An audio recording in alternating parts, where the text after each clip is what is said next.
nos explicará la manera en que podremos hacernos de ella. Y bueno, vamos ahora con el Padre Daniel, con el poder educador de la liturgia. Muchas gracias, Padre, le damos un gran aplauso.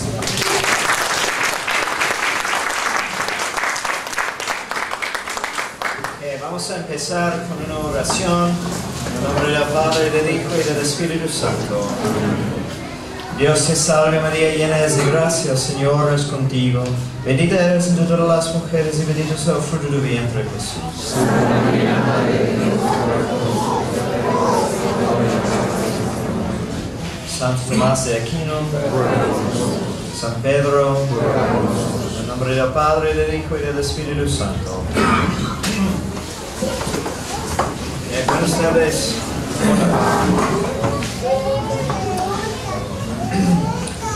Esta práctica es una reflexión sobre pues, un tema muy profundo, ¿no? Si un día me da el tiempo, cuando estoy jubilado, me gustaría tal vez escribir un libro o algo así sobre eso, ¿no? Pero quiero reflexionar sobre la liturgia y su papel en la educación, ¿no? El poder educativo de la liturgia, pero tal vez no en la manera en que hoy en día hablan de este tema, ¿no? Porque hay mucha confusión de lo que es, sobre lo que es la liturgia.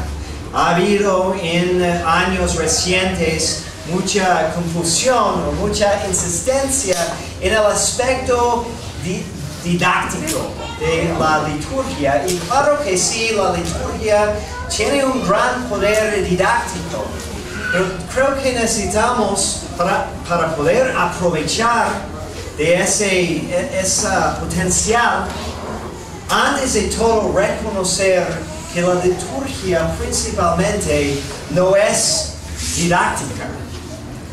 Es decir, que su poder de enseñarnos viene de reconocer que tiene otra finalidad.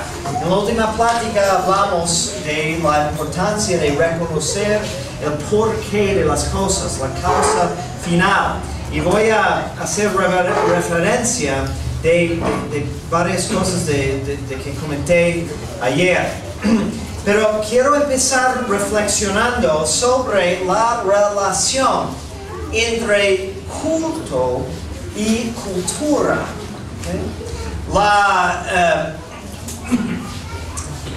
La relación de estas palabras no es a propósito, no es accidente de que se parecen. Porque la cultura, ¿qué es cultura? ¿No? Cuando hablamos de cultura, hablamos de pues muchas cosas, ¿no? Una sociedad, un pueblo y todas las cosas que identifican ese pueblo, ¿no? La cultura mexicana, ¿no? Tiene su folclórico, tiene su comida, su música, su historia, ¿no? Su arte. Todo eso es muy importante. Pero cultura viene principalmente del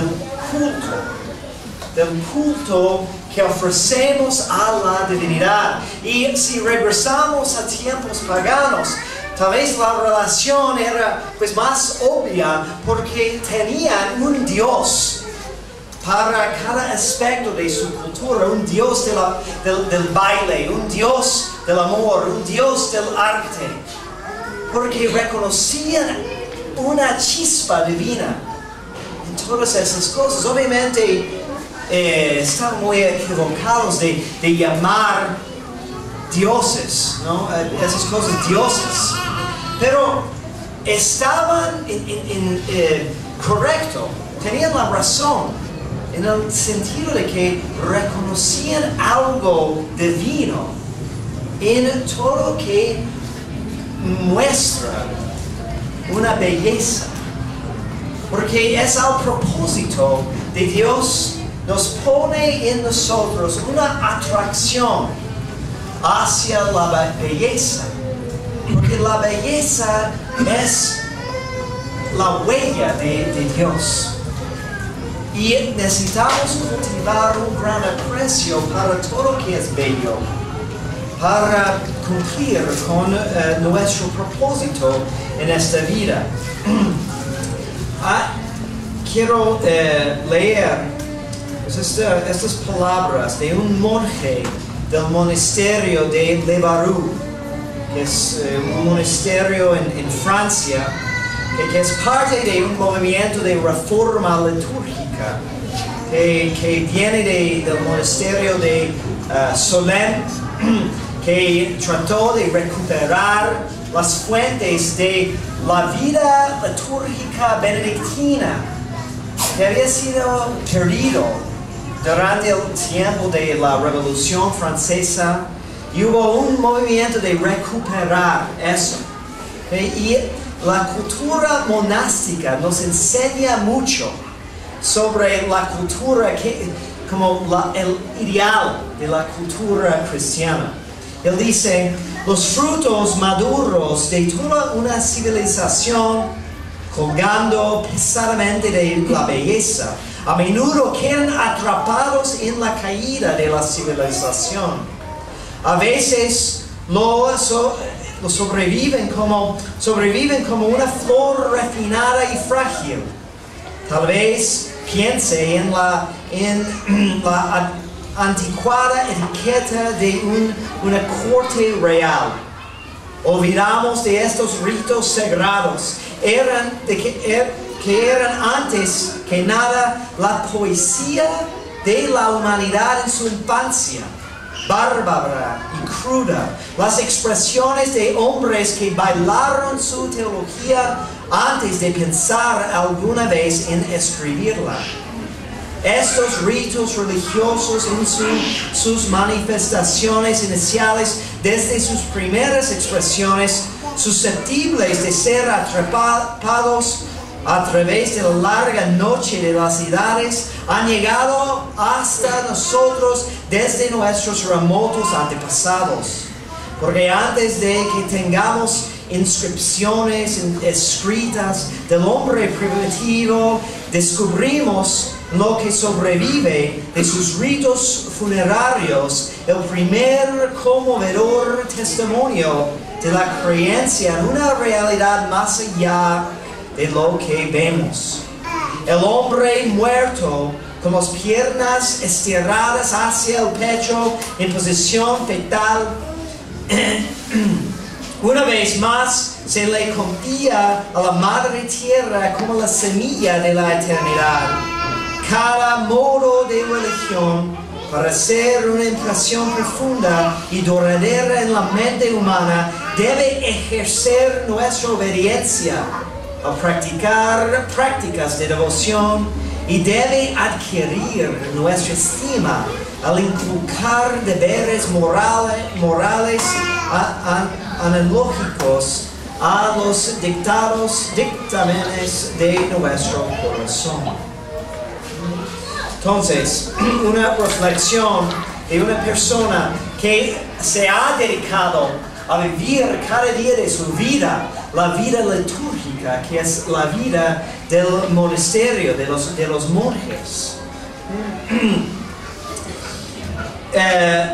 Entonces empecé diciendo que principalmente la liturgia no debemos de considerarla como un texto de educación. Y a veces equivocamos en eso, poniendo demasiado énfasis, por ejemplo, de acabar con toda la Biblia en cierto tiempo, ¿no? O de escuchar la palabra, que obviamente tiene su importancia, pero es una parte de un total, de que es una relación principalmente entre el hombre y Dios. Y el Papa Benedicto XVI, en su libro sobre la liturgia, nos dice de que esta relación, o esta manera de relacionarnos con Dios, no puede ser nada inventado, que es algo recibido. Porque ¿quiénes somos nosotros para especificar la manera en que vamos a tratar con Dios, no. Él nos enseña el camino para llegar a Él. Y en eso, pues necesitamos quitarnos muchas ideas equivocadas hoy en día. Juan Pablo II dijo, reforma de la liturgia no significa un intento constante dentro de la liturgia para hacer explícito lo implícito, ya que esto a menudo conduce a una verbosidad e informalidad que son ajenas al rito romano y terminan por trivializar el acto de adoración. Tampoco significa la supresión de toda experiencia subconsciente, que es vital en una liturgia que prospera con símbolos que le hablan al subconsciente tal como le hablan al consciente. Entonces, ayer hablé de como el papel de velar en la liturgia. Como cuántas veces velamos cosas, no para esconder sus significados, sino para revelar la profundidad del significado que tiene. Porque, como dice aquí el Papa, hay mucho implícito. Y si tratamos de hacerlo explícito, vamos a tener que conformar la realidad, que es una realidad divina, a los límites de expresiones humanas. Entonces, vemos un ejemplo, ¿no?, de cómo desarrolla el amor entre personas, ¿no?, de que una de las expresiones más hermosas de amor ya maduro, por ejemplo, en un matrimonio, ya con muchos años, es que muchas veces no es necesario hablar tanto con palabras, pero pueden estar contentos. Pues no estoy diciendo que no tienen que hablar a sus esposas, pero hay algo que se comunica también simplemente por estar presente, ¿no?, por pasar tiempo en la presencia del otro. Y mucho se comunica a través de un cierto silencio. Entonces, eso es como para explicar que la liturgia pues es algo sublime. ¿Qué tiene que ver entonces con todo lo que estamos meditando en estos días sobre la educación? Pues tampoco debemos de decir que la educación es simplemente algo técnica. Como podemos sacar una carrera en educación, y a veces también en educación equivocamos pensando que es nada más pues aplicando ciertas técnicas o estrategias, ¿no? Es como una receta que tenemos que seguir y vamos a llegar a un fin. No, yo creo que tal vez es mejor hoy en día hablar de educación como formación. Obviamente la palabra educación no es incorrecta, pero hemos abusado de ella por la mentalidad demasiado científica, pero en el mal sentido. Pero cuando hablamos de formación, nos da la imagen más bien de como una obra de arte, ¿no? Hacer una estatua y refinando los detalles, ¿no?, hasta llegar a una perfección. Y no podemos crear, por ejemplo, si queremos hacer un libro, ¿no?, al nivel de Shakespeare o los mejores autores, no vamos a hacer eso simplemente leyendo un texto de la escuela, ¿no? Hay más, sí hay técnicas, hay cosas que tenemos que aprender, pero es un arte. Y el arte incluye la técnica, pero también requiere una visión, un aprecio para lo bello, que es, en cierto sentido, saber amar bien, que es lo que estamos tratando, al final de cuentas, lograr en la educación. Hay un libro muy importante que habla de educación en las virtudes. ¿Okay? Se llama Después de la virtud, por el filósofo Alasdair MacIntyre, que enseña en la Universidad de Notre Dame, en Indiana, en los Estados Unidos. ¿Okay? Y un profesor me dijo que él cree que es el libro más importante del siglo XX, ¿okay? Por la tesis que tiene, ¿no? De establecer la importancia de la formación en la virtud, ¿no? Pero ubicándola en la tradición. Es decir, que sin tener un vínculo con la tradición, entonces es difícil educar bien. Porque la tradición nos enseña cómo debemos de portarnos, qué es el papel que tenemos que llevar a cabo, con que tenemos que cumplir, y las virtudes que necesitamos, que son necesarios para hacer eso bien. ¿No? Muchas veces pensamos, él dice que necesitamos recuperar la filosofía de Aristóteles, porque en realidad nos quedan solamente dos opciones.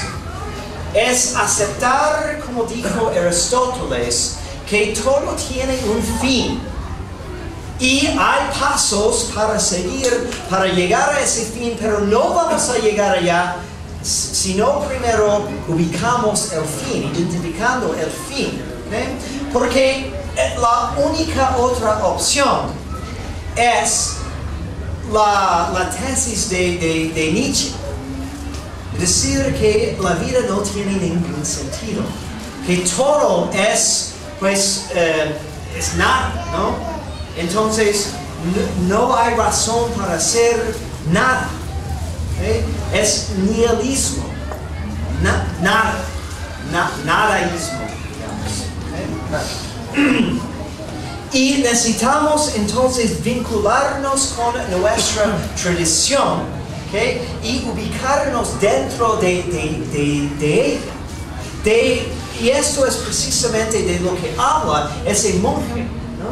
Que estamos como parte de un largo proceso, ¿okay? De la humanidad, regresando a su principio, que es su fin, que es Dios. Y los instintos primitivos de expresar, como en los bailes teológicos, no bailes litúrgicos como tenemos a veces desafortunadamente hoy en día, pero está hablando de una poesía, una expresión de sentimientos que brotan del fondo del alma humana, ¿okay? Que no se expresen solamente en palabras, sino es parte de una experiencia vivida.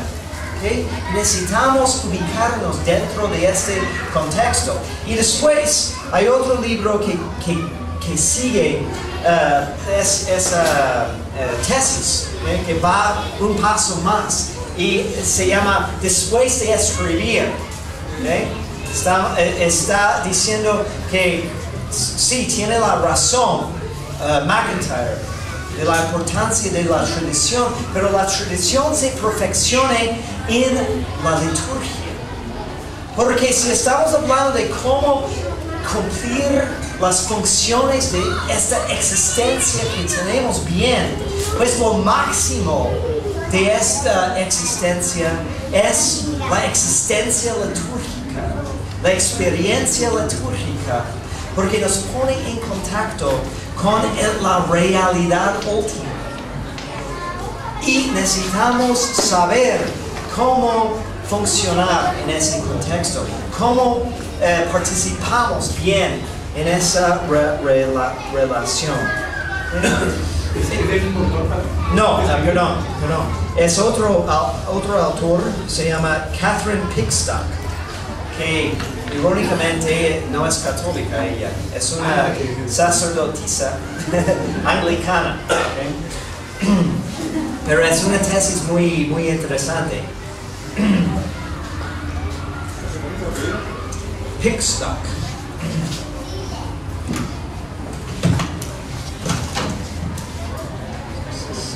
El primer autor es de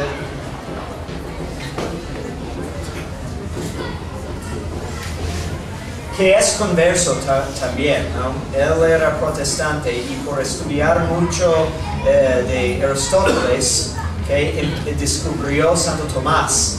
Pero él por muchos años pensaba que Santo Tomás no interpretó bien Aristóteles. Pero luego cambió su opinión y se convirtió al catolicismo. Entonces, también para ella, creo que sigue sucediendo. Bueno, adelante. Entonces, la primera cosa que podemos identificar específicamente del valor educativo de la liturgia viene del hecho de que podemos decir en cierto sentido que la liturgia es inútil. ¿Qué quiero decir por eso? Obviamente la liturgia tiene muchísima importancia, pero por decir que la liturgia es inútil, quiero decir que no está al servicio de ninguna otra cosa. Como dije, es nuestra relación en la tierra con Dios. La única cosa que sigue después es su perfección, la liturgia celestial. Entonces seguimos en una liturgia, solo perfeccionamos la manera de celebrarla. Entonces no está al servicio de ninguna otra cosa. Y vivimos en una edad que busca pues utilitarianismo. Es una filosofía de moralidad, ¿no? Que mide el valor de las cosas según cómo sirve para lograr pues ciertas metas, pero mundanas, ¿no?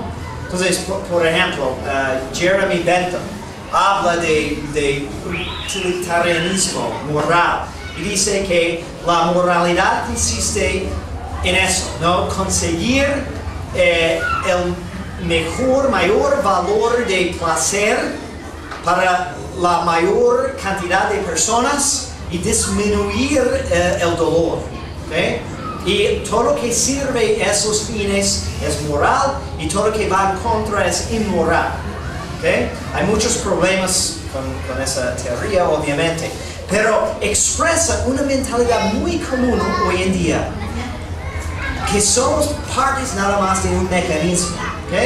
Hay un jesuita de los buenos, padre James Shaw, que trabaja en Georgetown University, que habla de eso mucho, ¿no?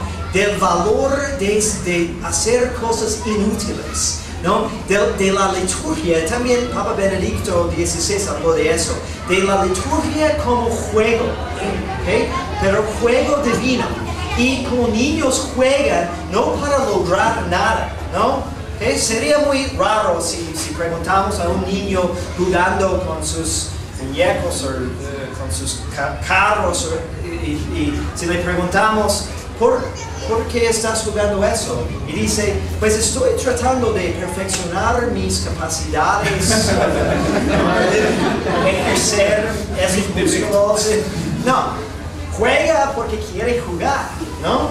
Y es importante entonces que jueguen los niños. Es otro tema, pero una ventaja muy importante de escuela en casa es que los niños, especialmente los pequeños, tengan tiempo para jugar y no solamente en pantallas, ¿no?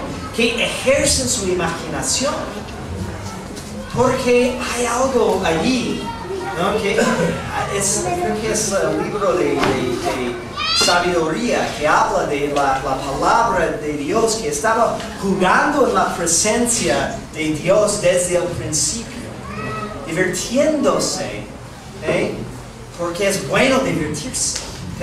Y Padre Schall habla de el valor entonces de los deportes, ¿no? Según una medida, obviamente, porque podemos tener sesión con ellos, pero porque el deporte tampoco, bueno, con dinero y todo eso, convirtiéndolo en negocio, sí, es funcional. Pero de simplemente jugar un deporte es divertirse en algo que no tiene propósito para nada más. Sí podemos identificar otros propósitos como ejercicio, etc. Pero lo hacemos principalmente porque nos gusta, es bueno. Y Dios es sumamente bueno. Entonces necesitamos cultivar esta mentalidad, que es una mentalidad contemplativa. ¿Qué es contemplación? Gustarnos en la presencia de Dios, sin hacer nada. La liturgia tradicional es difícil para muchas personas porque muchos de nosotros somos muy inquietos. No hemos aprendido a ser dóciles. Entonces, ese es otro aspecto, ¿no? Podemos identificar muchas virtudes que la liturgia cultiva, no como primer meta, ¿no? Pero como consecuencia, ¿no? Santo Tomás dice que el placer en sí es bueno, porque indica o debe de indicar que estamos haciendo algo bueno. Dios pone placer con el cumplimiento de cosas que debemos de hacer. El problema es cuando buscamos placer por sí, ¿no? Por sí mismo. No, el placer es una consecuencia como premio que Dios nos da, pero encontramos mejores placeres cuando dejamos de buscar el placer como meta. Entonces, virtudes que inculca la liturgia pues son muchos. La virtud de obediencia, porque no somos los que inventan la liturgia. Recibimos y cumplimos con los que Dios ha mandado. También es una docilidad que tiene mucho que ver con la obediencia, pero es estar dispuesto de recibir lo que Dios quiere comunicar con nosotros, ¿no? Y ahora tenemos que ejercer más docilidad y paciencia en, por ejemplo, los que estaban aquí con nosotros en Semana Santa, con liturgias muy largas, pero muy hermosas, pues es un poco más difícil, pero también el provecho es mayor. Entonces, son todos esos, muchas más también virtudes que podemos ir identificando.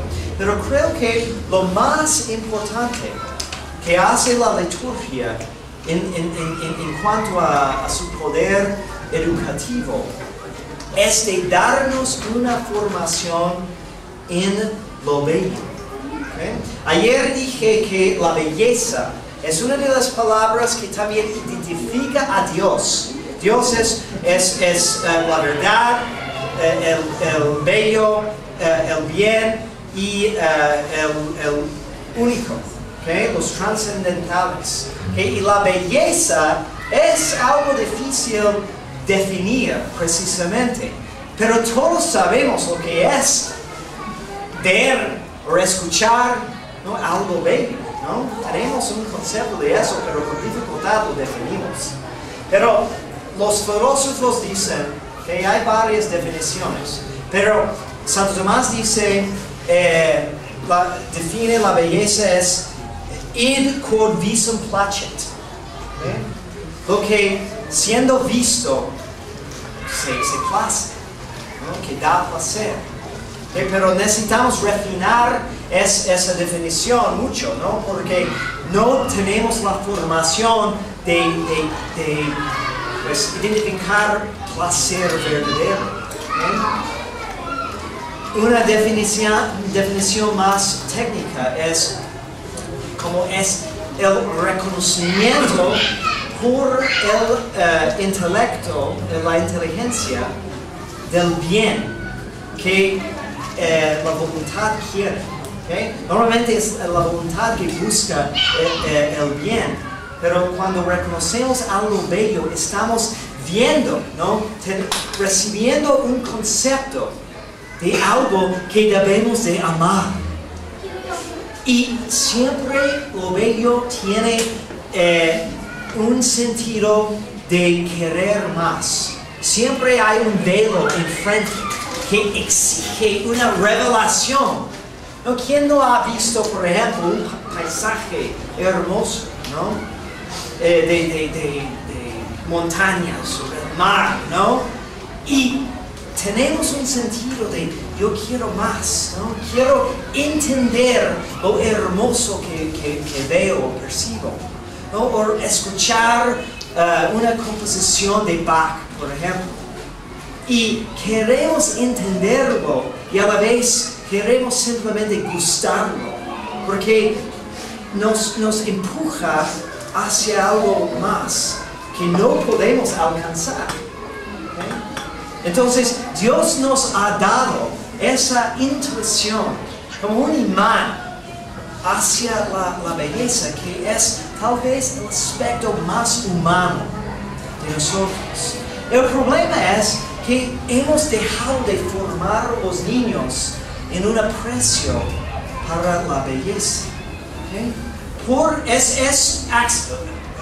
accidente que casi ya no construimos templos hermosos, que es difícil encontrar hoy en día quien puede hacer los ornamentos o vitrales o música o libros como hacían antes. ¿Qué es la relación ahí? Pues hay una relación, ¿no?, entre el alma y cómo percibimos belleza. ¿Okay? Porque recuerden que la parte del alma, que es la voluntad, ¿no?, inclina hacia el bien. Pero ¿qué dijimos ayer? Que muchas veces por medio del pecado identificamos mal el bien. No estamos orientados bien. ¿Okay? Entonces vamos por malos caminos. ¿Y qué es la implicación entonces de la percepción de la belleza? Si la belleza es percibir con la inteligencia el bien que la voluntad quiere, pues vamos a estar percibiendo una belleza falsa. Y también va a ser mucho más difícil reproducir esa belleza, porque arte verdadero es nada más la reproducción de la belleza que ya existe. No es invención realmente. Añadimos algo, pero estamos reflejando nuestra percepción con lo bello que ya está. Entonces, hay diferentes maneras, es muy interesante, y hay libros que hablan de eso, de también cómo damos una formación a los niños según diferentes aspectos de la belleza, porque es muy abstracto hablar simplemente de belleza. ¿Cómo sabemos qué es bello en verdad? Y hay muchas opiniones, ¿okay? Pero la relación funciona por los dos lados, ¿no? No vamos a producir cosas bellas si tenemos almas bellas por el pecado. ¿Okay? Pero si tenemos una formación en la belleza, ¿okay? Entonces el alma va a estar más orientado a su bien real. Entonces, una formación en belleza es indispensable para la formación de niños y personas santas, porque es como ponerlos en el camino. Obviamente pueden desviar, pero por naturaleza, como hábito, como virtud, van a poder reconocer lo que es el bien y no van a poder hacer la relación de yo percibo la belleza de una obra de Caravaggio y eso me hace portarme bien. No funciona tan precisamente así. Pero de estar viviendo dentro, en medio, en un ambiente de belleza, va formando el alma para que reconozca con más facilidad lo que es la belleza o el bien que es Dios, ¿no? Y para terminar, debemos de mencionar brevemente unos aspectos también de belleza que olvidamos, ¿no? Porque olvidamos eso. ¿Okay? Se me fue el autor que habla de diferentes modos de belleza y la formación de la belleza, pero habla de un tipo de aprecio de la belleza que es por lo adecuado, de saber, porque ese es un aspecto de la belleza que tiene que tener una armonía con su alrededor, ¿no? Algo puede ser bello en un contexto y no en otro, ¿okay? Y de reconocer lo que es adecuado es muy importante, ¿okay? Por eso, ¿okay? Una buena educación es contacto con toda la realidad. No estamos educando bien si solamente estamos enseñando oraciones, ¿okay? Es otro error, ¿no? Aunque es con buena intención, pero necesitamos tener toda la perspectiva de la realidad y saber dónde cabe cada cosa, ¿no? Y también habla de una formación en belleza, en la dificultad, en el reto. ¿Okay? Habla de una belleza, ¿okay? Que va en contra del sentido común hoy en día, ¿no? Pero la belleza de un ejército listo para la batalla, ¿no? Bien entrenados, bien disciplinados, pero es varonil, ¿no? Una belleza que no es simplemente delicada, pero también que es fuerte, que también es muy importante. Creo que nos hace falta mucho de eso, que llama eso pulcritud, ¿no? Belleza fuerte y varonil, porque a veces pensamos la belleza es nada más, ¿no? Cosas rosadas y de princesas, ¿no? Pero la belleza también es la virtud que persevere hasta la muerte, ¿okay? Y está dispuesto para aguantar cualquier sacrificio para llegar a su destino. ¿Okay? Entonces, para entender, obviamente hay mucho más que podemos decir sobre este tema, pero la formación en la liturgia no debe de ser sobre todo una formación en la belleza, y una formación para la liturgia también es una formación que reconoce la belleza en todo, que nos hace adecuados para participar en la liturgia, que es el contacto que tenemos con Dios, y por frecuentar la liturgia y acostumbrarnos a portarnos como en el corte real divino, pues nos hace adecuados para eventualmente participar en la liturgia eterna y celestial.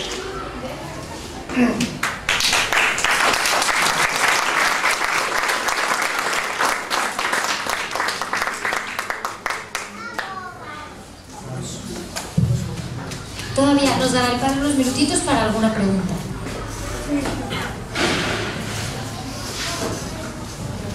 Buenas tardes, padre. quiero entender un poquito porque como que se están uniendo los temas con lo que nos está diciendo. Estoy entendiendo que para educar al niño yo tengo que enseñarle a ver que en todo lo que hay, o todo lo que vivimos, oímos, probamos, hay belleza. Estoy entendiendo así. Pues que sí hay belleza, pero también para distinguir entre lo que es belleza aparente y belleza real. Eso es muy importante, ¿no? Porque el mundo nos va a decir, ¿no? que vamos al Museo de Arte Moderno, ¿no? Y que hay, pues, que tienen dotes de pintura a la pared y dicen que es arte, ¿no? Pero no cumple con ninguna descripción tradicional de la belleza. Entonces, el niño necesita, pues, por instinto, debe de ser, no, ese no es bello, ¿no? Ese es el principio. De hecho, en ese proceso de diferentes tipos de formación en belleza, habla de eso, de un instinto para la belleza, ¿no? Que distingue que, pues, aunque reggaetón tiene ritmos que le hace querer bailar, pues no tiene nada que ver con belleza verdadera en el sentido de como una composición de Mozart, ¿no? Entonces, y luego va entendiendo más, porque eso no y eso sí. Entonces, ¿eso nos va a brincar a maravillarnos otra vez? ¿O? Sí. No, sí, muy importante, ¿no? Porque empieza con el instinto de maravillarnos, ¿no? De simplemente ver hacia arriba, ver las estrellas y pensar que hay que haber un Dios, ¿no? Es el instinto religioso, ¿no? Pero muchos pierden eso por estar agobiados en tanta fealdad, ¿no?